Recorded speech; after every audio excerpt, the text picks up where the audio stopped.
உன் மகன் என்றார். பின்பு அந்த சீசனை நோக்கி, அதோ உன் தாய் என்றார். அந்நேரமே அவன் அந்த சீசன் வந்து அவனுடைய மரியாதையை வந்து தன்னுடைய தாயாக ஏற்றுக்கொள்கிறார். இந்த வேத வாக்கியத்திலே ஆண்டவர் தன்னுடைய தாய்க்கு ஒரு பராமரிப்பை ஏற்படுத்துகிறார், ஒரு அன்பை கொடுக்கிறார்.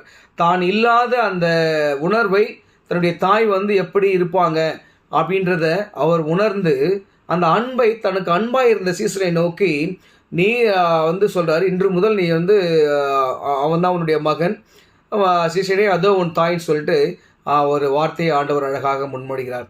இப்பேற்பட்ட சூழல், அதாவது வந்து சிலுவையில் தொங்கிக் கொண்டிருக்கிறார் குற்றுயிராக. அப்படி இருந்த போதிலும் தன்னுடைய தாய்க்கு அழகான ஒரு பராமரிப்பை ஏற்படுத்துகிறார். இந்த வசனத்தில் நம்ம 3 காரியங்களை நாம் கற்றுக்கொள்ள வேண்டும். முதலாவது, பெற்றோரை நாம் கனம் பண்ண கற்றுக்கொள்ள வேண்டும்.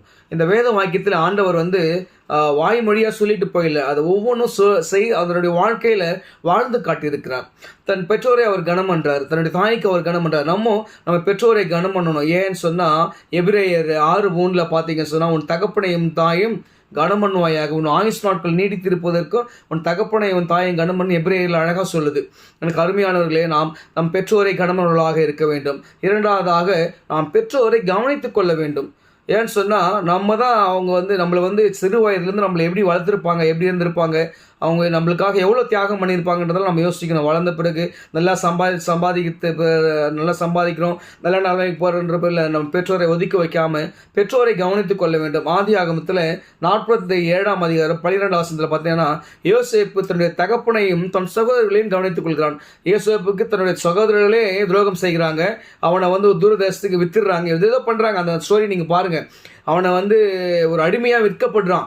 ஆனாலும் ஒரு பஞ்சம் அவங்க அப்பாவும் அவங்களுடைய அண்ணன்களையும் அவன் கவனித்துக் கொள்கிறான். எனக்கு அருமையானவர்களே, மூன்றாவதாக நாம் இந்த வார்த்தையில் என்ன கற்றுக்கொள்ள வேண்டும் என்று சொன்னால், பெற்றோரை காத்து கொள்ள வேண்டும். நீதிமொழிகள் அழகாக சொல்றாரு, உன் தகப்பனையும் உன் தாயும் கனமண்ணுவாயாக, உன் ஆயுஷ் நாட்கள் நீடித்திருக்கும், உன் தகப்பன் போதகத்தை தள்ளாத, உன் தாயின்னு ஆண்டவர் தாய் ஆண்டு என்ன பண்ணோம், நம்ம கனமான கற்றுக்கொள்ள வேண்டும். எனக்கு அருமையானவர்களே, இந்த வார்த்தையில் ஆண்டவர் தன் தாய்க்கு அன்பை ஏற்படுத்துகிறார், தன் தாய்க்கு ஒரு பராமரிப்பை ஏற்படுத்துகிறார். நாம் நம்முடைய பெற்றோருக்கு எப்படி இருக்கிறோம் என்பதை நாம் சற்று சிந்திக்க வேண்டும். நம்ம உபவாசம் இருக்கிறோம், ஜெபம் பண்ணுறோம், கோயிலாக போகிறோம், சர்ச்சாக போகிறோம், மெசேஜ் கொடுக்குறோம், எல்லாமே இருக்கும். ஆனால் தன் குடும்பத்தில் நாம் எப்படி இருக்கிறது, நம்முடைய அப்பா அம்மா நம்முடைய உடன்பிறந்தவர்கள் நம்மை குறித்து சாட்சி கொடுக்க வேண்டும். நம்முடைய தகப்பனும் தாயை நாம் கனம் பண்ணி நாம் நீடித்திருக்கணுமா, நம்முடைய வாழ்க்கை நீடித்திருக்குன்னு சொன்னால் நம்முடைய தகப்பனையும் தாயும் நாம் கனம் பண்ண வேண்டும். தகப்பனையும் தாயும் நல்லா கவனிச்சுக்குங்க. அப்பா அம்மா எல்லாரையும் நீங்கள் கனம் பண்ணுங்க. கர்த்தர் உங்களை ஆசீர்வதிப்பாராக. ஆமென்.